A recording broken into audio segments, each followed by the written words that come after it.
Le royaume des cendres éternelles, dans un monde oublié par le temps, où les montagnes semblaient au toucher les étoiles et où les rivières chantèrent des mélodies anciennes, se trouvait le royaume des cendres éternelles. Ce royaume était autrefois un lieu prospère, protégé par de majestueux dragons, créatures mythiques dotées de la sagesse des âges et de pouvoirs dépassant l'imagination humaine.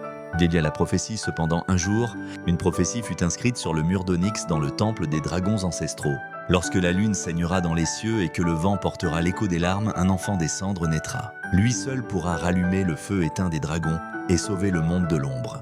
Les siècles passèrent et les dragons disparurent mystérieusement, laissant le royaume sombrer dans le chaos. Les terres autrefois verdoyantes devinrent arides, les récoltes moururent et des créatures d'ombre, connus sous le nom de fiels sombres, commencèrent à dévorer tout sur leur passage. L'espoir s'effaçait peu à peu des cœurs des hommes. Dès l'enfant des cendres, un soir, alors que la lune devint rouge sang, une enfant naquit dans un petit village en ruine.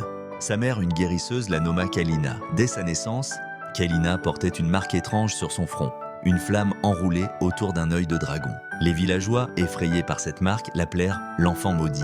Mais Kalina sentait qu'elle était différente. À 12 ans, elle découvrit qu'elle pouvait communiquer avec les flammes et entendre des murmures dans le vent. Un jour, Kalina trouva un ancien artefact enfoui sous les cendres du village. Un fragment d'écaille de dragon qui brillait faiblement. Lorsqu'elle le toucha, une voix résonna dans sa tête, profonde et vibrante. « Kalina, porteuse de l'étincelle, le destin du royaume des cendres repose sur toi.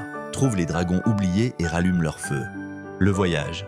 Guidée par cette voix, Kalina entreprit un voyage périlleux à travers les terres désolées.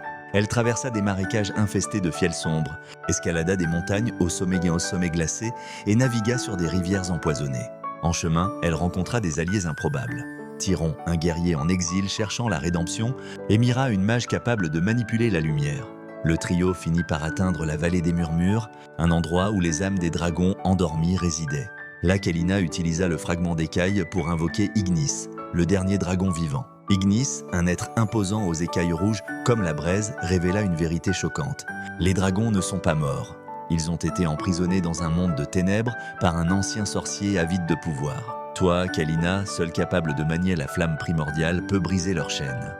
La bataille est finale.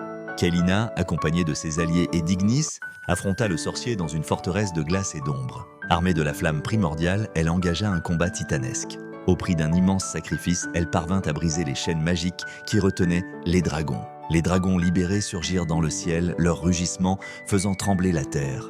Ensemble, ils repoussèrent les fiels sombres et rendirent sa splendeur au royaume des cendres. Kalina, marquée par son destin, fut couronnée reine des dragons, unissant les hommes et les dragons pour la première fois depuis des millénaires. Épilogue.